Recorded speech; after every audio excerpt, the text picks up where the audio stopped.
Hi everyone and welcome back to Chess for Charity. In this video, I'm going to show you an amazing puzzle where it's white to play and win.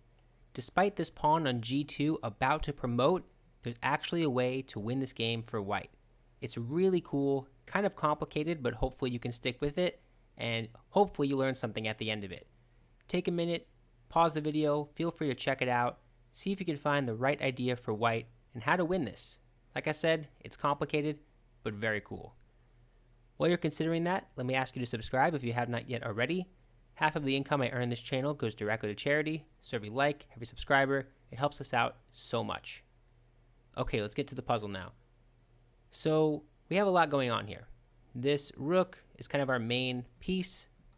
These pieces, like I said, this pawn, all these pawns are going down the board. This is scary. So you have to be aware of that. Now, how do we do this? Generally speaking, when you look for a puzzle, you look at the position, you look for like forcing moves, checking moves, things that really would create some noise. So let's start with those. A check like this doesn't make any sense. The king runs up the board and there's nothing to do.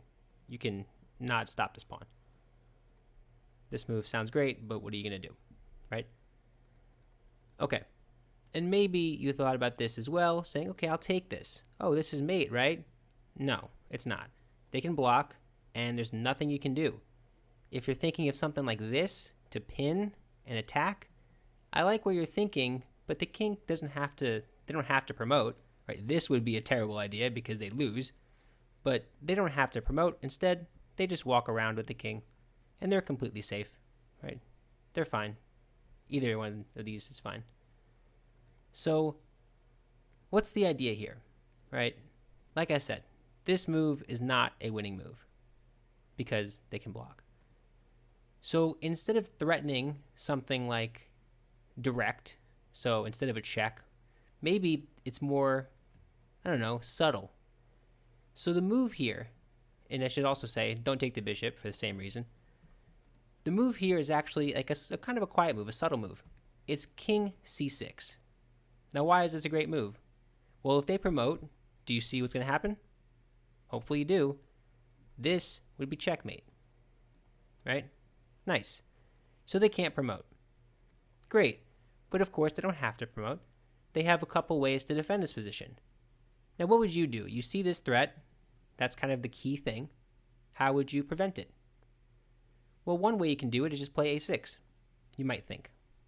Now, this position is actually a mate in 4, and you hopefully will find the cool similarities between the variations. So one move wins here. It involves this rook. Rook takes d5. Now there's only one move because the king can't move. Therefore, it's b5. Now how do you win this? It's a little complicated. There's only one move that does it. This position is like puzzles and puzzles and puzzles. Rook d4. Now what in the world is this even threatening? Like, you're not threatening this because the king can come to a4, right? Like, what's the threat? Do you see it? If they promote, which there's nothing really better to do, you can play the stunning move, Rook a4. What is that about? Where? Come on, we got a brilliant move.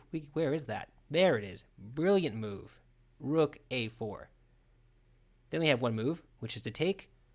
And what's the way to win? What's the checkmate? Mate in 1, b4. That's mate. So that's an incredible sequence. And that whole sequence kicked off with the defense of playing a6, if you remember. But they don't have to defend that way, right? That's a really cool sequence. But they don't have to do it that way. What if they saw all that, right? They're amazing at calculating, and they saw all that and said, okay, I don't want to go a6 because of this really fancy sacrifice. That's really nice. So instead, I'll do something else. Maybe I'll play king a6.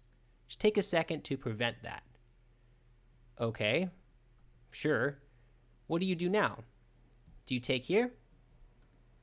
So if you do, this is actually a blunder. Why? Well, it didn't address this threat. So they promote, and there's no issue. Now I should back up just really quickly and say, maybe you thought to play check, and if they block, you catch the pawn. But remember, they have a bishop as well. So just make sure you're not forgetting that they have another piece that can play. So just keep that in mind. So you play king c6, they play king a6, saying, okay, where's your threat? I'm about to promote. What are you going to do? You have one move that kind of saves it, seals it, however you think about it. b4. What's the threat? You tell me. If the pawn promotes, it's mate in 2. b5 kicks them away from the square, and now this is mate. This pawn is playing the MVP role of covering b4. Very nice. Okay, so they can't do that. So they can't promote, but don't they have a defense? Like instead of you playing b5, can't they play b5? Sure they can, right? Let me do it this way. Sure they can. What's the move now? There are so many puzzles within puzzles in this position. You play the move a4, another great move. If they take this, you have a nice mate. Look at this. Same pattern as before. You're looking at this idea.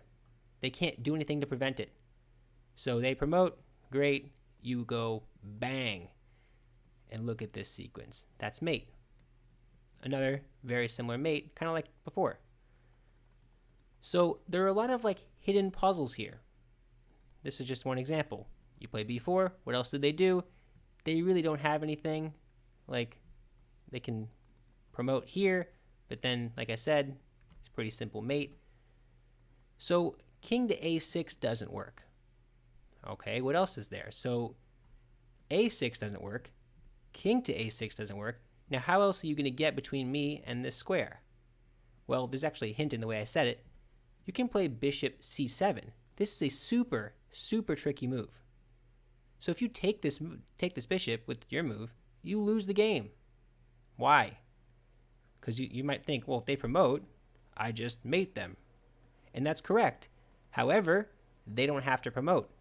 Instead, they use one move to play a6. And despite how scary this looks, black is safe because you can kind of like waste a move by doing this. Your rook has to come back, and now they can queen. And if you take, they have enough pawns on the board, they can just give up their queen. Check. After everything liquidates, this is completely fine. This pawn runs. You're good. This pawn has to play as well. King can come out. You get the idea. Okay, so what do you do? Right, I'm showing bishop c7 right now. This bishop c7 move is a really good defense. You don't take the bishop. You don't do that. Instead, you play rook takes d5. That's the great move. Now, what is this doing? And like you might think, oh, I can come back and defend. No, you still can't do that. But we'll talk about that. So what do you do as black? You can play king a6, like that, or b5, like that. They're both going to kind of lead to the same variation. Hopefully you see it. King a6, and what's the move? Hopefully you know it by now. We've already seen 2 examples of it. b4. Okay, if they queen, what's the issue? Do you see it now? Rook a5. Bang, another one. Another example of this side of the board mate. Come on, this is super cool. Do you see how like common this is in this one puzzle? It's crazy. So if the king goes up, that's what happens. What about b5? Well, it's kind of not that different. You take, they move up the board, with the king, and you play b4. Do you see the next move? Hopefully you do. They do anything, let's just say promote because it looks the coolest. You still play rook a5. They take it, and then you play mate. Look at this position. Like, if only this pawn wasn't here. Like, all you have is one pawn, a king, and then this other pawn not doing anything. It's amazing. So that's kind of it. Like, this last effort of trying to block with the bishop is very clever, but this position right here, after king to c6, is a mate in 5. And there's not much you can do about it. Any other move in mind? Like, you don't want to do this because I can just take. Remember, the threat was to go here. And nothing else really frees up anything. There's no, like, promotion with check. There's no other move that makes any sense to stop here. Personally, I like this example of a6 and then taking. I just love the look of making this quiet move with this really subtle threat. And no matter what, super, super nice sacrifice. I love the way that looks. like that. Awesome checkmate. So were you able to find that? On a 1 to 10, how hard is that puzzle for you?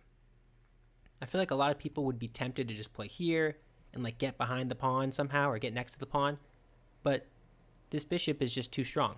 Doesn't make any sense. But yeah, that's pretty much it. Hopefully you enjoyed the puzzle. Mate in 6 from this position. So good luck with that. So many nested variations. Hopefully I covered them all. If I didn't, apologies. But thank you so much for watching. And until next time, bye.